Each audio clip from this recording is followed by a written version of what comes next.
Hey there! Baby Doc here with some sage advice for expectant parents and newborn healthcare professionals about developmental hip dysplasia, DDH. Developmental hip dysplasia, DDH, is an abnormal formation of the hip joint in where the ball, femoral head, does not fit securely into the socket, acetabulum. Symptoms of DDH can be subtle in newborns and infants, but they become more apparent as a child grows. In infants, one leg may appear shorter than the other. One hip joint may have a limited or different range of motion. Asymmetrical skin folds may be visible on the thighs or buttocks. You may hear or feel a pop or clunk during diaper changes or leg movements.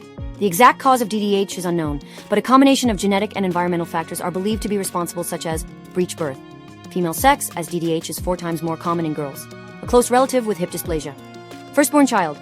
A firstborn will experience a smaller, tighter uterus that can limit fetal movement. Tight swaddling that keeps a newborn's legs straight and together can restrict hip movement and interfere with proper joint development. Diagnosis can be made when a provider performs specific maneuvers, such as the Ortolani and Barlow tests, to check for hip instability.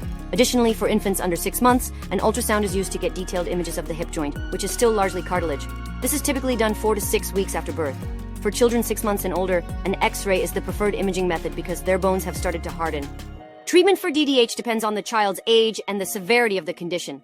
For newborns and infants, 0 to 6 months, a Pavlik harness is used. This soft brace is the most common treatment. It holds the baby's hips and knees up and out, keeping the joint in place and allowing the socket to deepen and develop normally.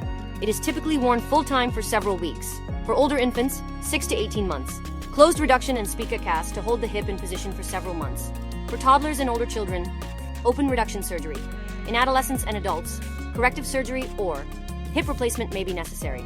Early diagnosis and treatment are critical for ensuring the hip develops normally and for preventing complications later in life, such as pain, limping, and early arthritis. Be sure to like and subscribe to McGlinn Institute Neonatal, and join me, Baby Doc, for more sage advice.